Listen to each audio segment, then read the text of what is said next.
Class 10th के बाद जो बच्चों का सबसे बड़ा कंफ्यूजन रहता है कि अगर हमने साइंस स्ट्रीम ऑप्ट करी है, हमने पीसीएम ली है, तो उसके साथ हम सीएस एज अ सब्जेक्ट लें या ना लें।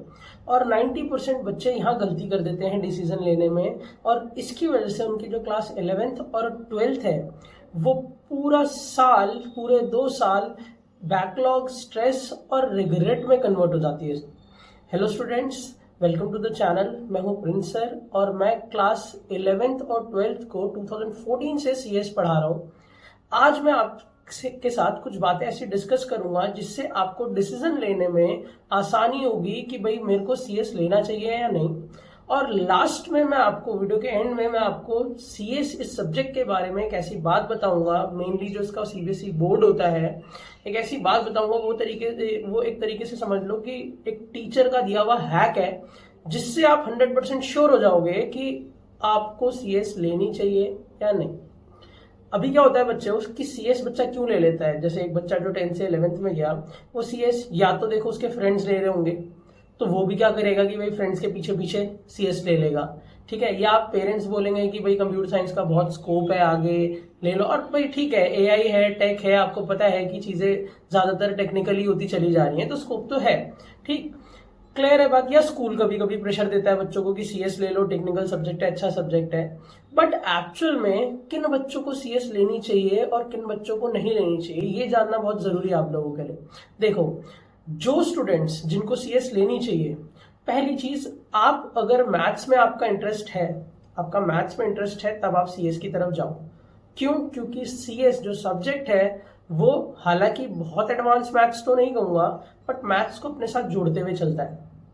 ऐसा हो ही नहीं सकता कि मैथ्स के कंसेप्ट कोडिंग में आए ना, नहीं हो सकता है। तो मैथमेटिक्स की बहुत बड़ी इन्वॉल्वमेंट है हमारे इस सब्जेक्ट में।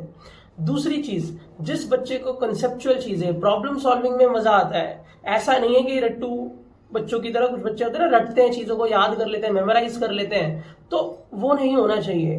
क्यों? आपको प्रॉब्लम सॉल्विंग, आपको सारा डेवलप करना पड़ेगा अपने स्किल के बेसिस पे, अपने माइंड के बेसिस पे। मतलब यहाँ पे चीजें डेवलपमेंट बेस्ड है, ना कि लर्निंग बेस्ड। आपको एक बार कोई चीज सिखाई जाएगी और फिर उस पर जब क्वेश्चन दिए जाएंगे तो आपको वो खुद से डेवलप करना होगा। तो अगर आपको प्रॉब्लम सॉल्विंग पसंद है, डेवलपमेंट पसंद है, तब आप इस सब्जेक्ट की तरफ जा सकते हो। और तीसरी चीज, अगर आपका टेक में इंटरेस्ट है, आपको लगता है कि यार मुझे टेक सीखना चाहिए, और टेक तो मैं अगर पर्सनल एज ए टीचर बताऊं तो टेक सभी को सीखना चाहिए, चाहे वो सीएस का बच्चा हो, साइंस का बच्चा हो, ह्यूमैनिटीज का बच्चा हो, कॉमर्स का बच्चा हो, कोई बड़ा हो, कोई छोटा हो, सबको टेक सीखना चाहिए। टेक बहुत इंपॉर्टेंट चीज है आज की डेट में, ठीक। तो ये बच्चे भी सीएस के लिए ऑप्ट कर सकते हैं। अब किसको सीएस नहीं लेनी चाहिए? पहला पॉइंट यही, जो बच्चे मेमोराइज अच्छा कर लेते हैं, जिनको ऐसा लगता है कि यार मैं ज्यादातर चीजें अपनी याद करके निकालता हूँ। देखो, मैं अपने टीचिंग एक्सपीरियंस में बताता हूँ। मेरे पास कई बार जब 12th में बच्चे आते हैं ना, 12th में जो बच्चे आते हैं पढ़ने के लिए ऑफलाइन बैचेस में, वो मैं उनसे पूछता हूँ, उनको 11th की कोडिंग का कुछ भी नहीं आता होता, बेस बिल्कुल जीरो होता है। तो मैं उनसे पूछता हूँ, यार आपने पेपर क्लियर कैसे किया? सर थ्योरी के दम पे किया था और कुछ क्वेश्चंस रट लिए थे, कोड रट लिए थे। ठीक है, कोड रट लिए उन्होंने, 11th किसी तरह क्रॉस कर ली। बच्चे, रटने का कुछ नुकसान होता है।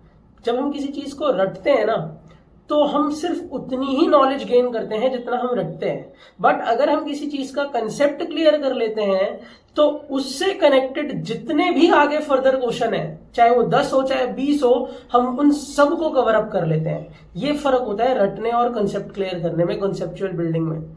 अगर आप किसी चीज को रट रहे हो तो आप सिर्फ उतना ही सीख रहे हो जितना आपने याद किया, और अगर आप उसका कंसेप्ट सीख लेते हो तो उससे जुड़े हुए आप कितने भी क्वेश्चन हो, आप हर टाइप के क्वेश्चन को करने के लिए एलिजिबल हो जाते हो बच्चों। समझ आई बात? तो इसलिए कंसेप्ट बिल्डिंग बहुत जरूरी है। तो पहली चीज, कौन से बच्चे सीएस ना करें या ना ऑप्ट करें? वो जो रटते हैं, वो इसे इग्नोर करके चले।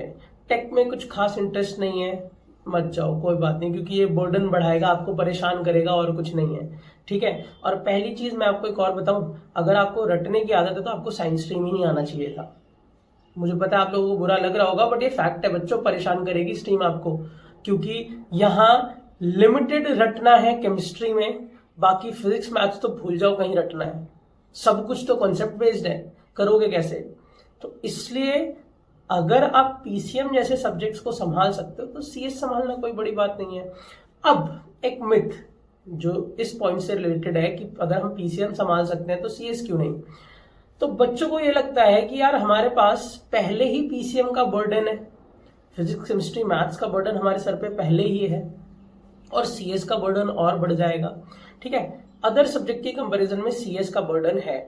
एज अ टीचर मैं एग्री करूंगा। आप अगर फिजिकल एजुकेशन लेते हो तो शायद फिजिकल एजुकेशन आप एंड टाइम पे पढ़ोगे मेरे हिसाब से, या ना भी पढ़ के जाओगे, जो भी है। ठीक है, अगर आप ज्योग्राफी लेते हो तो मुझे आइडिया नहीं है ज्योग्राफी का क्या है 11th-12th का लेवल, बट जो भी है आप उसमें भी थ्योरेटिकली एक तरीके से याद करने वाली चीजें। ठीक है, आप इकोनॉमिक्स लोगे, जो भी लोगे, बट सीएस में थोड़ा सा तो बर्डन है, बट इस बर्डन को स्मार्टली निकाला जा सकता है। अब मैं आपको वो ट्रिक बताऊंगा, वो हैक बताऊंगा जो सिर्फ सीएस टीचर ही आपको बता सकता है, जो प्रोफेशनली बच्चों को, कहीं स्कूल टीचर हो, क्योंकि मैं भी अपने हर साल के स्टूडेंट्स को जो 12th में जाते हैं उनको ये बातें बताता हूँ कि पेपर को कैसे क्रैक करना है। देखो, अगर मैं क्लास 11th की बात करूं तो सीएस का जो पेपर होता है 11th का, वो स्कूल लेवल के हिसाब से बनता है। भाई अगर किसी का स्कूल, यहाँ स्कूल को मैं कैटेगराइज नहीं करना चाह रहा कि अच्छा स्कूल खराब स्कूल, सपोज करो एक स्कूल है एक्स और एक स्कूल है वाई। आपको पता है कि एक्स स्कूल बहुत ही एडवांस्ड है, वहां पे बच्चों के लिए अलग अलग लैब्स बनी हुई है, सब कुछ है। ठीक है, और एक्स स्कूल में बच्चों को प्रॉपर टेक्निकल चीजों से पढ़ाया जाता है, या सब कुछ लैब्स है, प्रॉपर कंप्यूटर है। और दूसरा एक वाई स्कूल है, वो थोड़ा सा नीचे लेवल का स्कूल है और उसमें ना लैब्स है ढंग से, ना इतने अच्छे फैकल्टीज हैं, जो भी है, तो उसकी वजह से वहां के बच्चे लैग हो रहे हैं। तो अगर मैं 11th क्लास की बात करूं बच्चों, तो 11th क्लास का जो पेपर बनता है वो हर सब्जेक्ट के लिए स्कूल के लेवल के हिसाब से बनता है। स्कूल अपने हिसाब से पेपर को डिजाइन करता है और अपने हिसाब से ही बच्चों को करने के लिए देता है जिस लेवल का उन्होंने पढ़ाया होता है। ठीक है, मैंने तो कई स्कूल्स के पेपर ऐसे भी देखे हैं जिसमें कोडिंग सब्जेक्ट है सीएस, और उसमें थ्योरी भर देते हैं फाइनल एग्जाम्स में। ठीक है, जबकि उसका कोई मतलब नहीं है। और कुछ स्कूल्स के पेपर्स ऐसे भी देखे हैं जहां पे बच्चों से कोडिंग की इतनी ज्यादा डेवलपमेंट की डिमांड करते हैं, वो मतलब इतना मुश्किल पेपर बनाते हैं कि कोई भी क्वेश्चन सीधा सीधा बुक से नहीं होता, सब में बच्चे को दिमाग लगा के डेवलप ही करना है। तो ये है। तो 11th क्लास की तो बात छोड़ो, ठीक, 11th क्लास में हो सकता है आपके स्कूल लेवल के हिसाब से आप थोड़ा सा परेशान हो कि यार मेरे से सीएस नहीं हो रही, बट अब हम चलते हैं 12th, जहां पे आपको बोर्ड देना है, जहां पे सबका एक कॉमन पेपर आना है, सीबीएसई।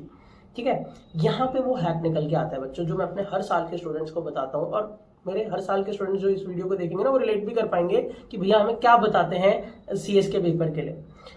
एक चीज मैं आपको सीएस के बारे में बताता हूँ, जो 12th है सीएस कंप्यूटर साइंस, उसका बोर्ड पैटर्न बेस्ड है बच्चों। अब पैटर्न बेस्ड से क्या मतलब है मेरा, पेपर का एक फिक्स पैटर्न है और उसी फिक्स पैटर्न को फॉलो करते हुए पेपर कई सालों से आ रहा है। ठीक है, कई सालों से हल्का सा भी नहीं चेंज करता, वो सेम चले जा रहा है। पहली चीज, सीएस के पेपर का बोर्ड में सेट नहीं आता है, एक ही सेट होता है ऑल ओवर इंडिया, पूरा सबके लिए कॉमन, उसी सेट को सबको देना है। ठीक है, जैसे बाकी सब्जेक्ट्स के तो सेट 1, सेट 2, सेट 3 आते हैं ना, इसका सेट नहीं होता। लैंग्वेज पेपर है, एक ही सेट आएगा, बस सिंगल सेट। दूसरी बात, ये सेट एक पैटर्न बेस्ड है। मैं सीएस के पेपर की, आपको बोर्ड पेपर की पैटर्न दिखाने के लिए एक अलग से वीडियो बना दूंगा, जहां पे मैं आपको दिखाऊंगा कि कैसे पैटर्न फॉलो हो रहा है सीएस का। ठीक है स्टूडेंट्स, तो 12th में एक पैटर्न फॉलो किया जाता है, और अगर उस पैटर्न से अगर आपको टीचर आपका पढ़ाए, जैसे मैं अपने स्टूडेंट्स को पहले सिलेबस कवर कराता हूं पूरा, उसके बाद पैटर्न को फॉलो करवाना शुरू कर देता हूं। मेरे हिसाब से लास्ट के 5 महीने में सिर्फ उनको पैटर्न के बेसिस पे पढ़ाता हूं, और पैटर्न अगर ढंग से करना हो तो 2 महीने भी बहुत है। तो सोचो, जो बच्चा 5 महीने पैटर्न कर रहा है तो उसके लिए तो बड़ा आसान हो जाएगा पेपर क्रैक करना। क्यों? पैटर्न मतलब यहां पे एक एक क्वेश्चन बच्चे को पता होगा क्या चीज क्या आने वाली है। और बच्चे, ये लिटरली मैं जो बोल रहा हूं ना, ये सच में फैक्ट है। मैं आपको जब वीडियो में दिखाऊंगा ना कि ये देखो पैटर्न, देखो कैसे मैच कर रहे हैं क्वेश्चन, मैं पिछले 4-5 साल के सीएस के पेपर निकाल लूंगा, क्योंकि सीएस में पाइथन आई 2019 से, उससे पहले तो कंप्यूटर साइंस C++ चलती थी। मैंने अपने 12th में और 11th में C++ पढ़ी है, तो पाइथन के पिछले 2019 तक के पेपर निकाल लूंगा और आपको वो पैटर्न मैच करवाऊंगा। देखना कि पहले से ही सर हमें बताएंगे कि इस क्वेश्चन नंबर पे ये क्वेश्चन होगा, और देखना आपके पेपर में उस क्वेश्चन नंबर पे वही क्वेश्चन होगा, और 2025, 26, 24, 22, 23 सब में उस नंबर पे वही क्वेश्चन होगा बच्चों। तो यहां पे एक बहुत बड़ा एडवांटेज है हमारे साथ कि हमें पैटर्न पता होगा पेपर का कि सीएस में चीजें कैसे आने वाली है। और अगर हमें पैटर्न पता है तो हमें तैयारी करनी क्या है, हमें तो पूरा पेपर पता ही है, बस हमारा एक बार सर कॉन्सेप्ट कोई क्लियर करा दे कि भाई ये चीजें हैं और ऐसे ऐसे बोर्ड में आती हैं, बस तैयारी पूरी। तो इसका मतलब आप सीएस को बिना एफर्ट दिए भी अपने फिजिक्स केमिस्ट्री मैथ्स को संभालते हुए भी अपने बोर्ड के साथ क्रैक कर सकते हो। और इस सब्जेक्ट का एक बहुत बड़ा एडवांटेज है कि आपको टेक से जोड़ता है, क्योंकि देखो आज की डेट में कोई भी आप ग्रेजुएशन फील्ड में जाओ, आप बीटेक करो, आप बीसीए करो, बीबीए करो, कॉमर्स रिलेटेड कोई भी फाइनेंस रिलेटेड करो, बीए बीकॉम ह्यूमैनिटीज की चीजों में जाओ, बच्चे टेक का यूज कहीं ना कहीं हो रहा है। गवर्नमेंट पेपर में भी कंप्यूटर का एग्जाम आता है यार, सरकारी पेपर होते हैं वहां पे भी कंप्यूटर का एग्जाम देना होता है बच्चों को। तो कंप्यूटर से आप भाग नहीं सकते हो बच्चों, आपको पढ़ना तो पड़ेगा।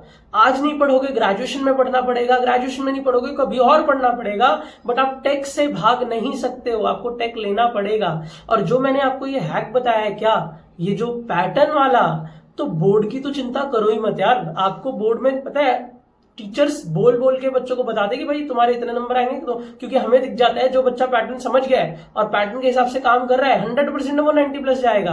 और पैटर्न समझना कोई बहुत बड़ी चीज नहीं है, यहाँ पे पूरा पेपर पहले से प्री डिजाइंड है, आपको पता है कैसे आएगा, कौन से क्वेश्चन नंबर पे क्या होगा, बस उस क्वेश्चन नंबर के टाइप्स ऑफ क्वेश्चन कवर करने आपको, आपने कर लिए, आपका पेपर हो गया।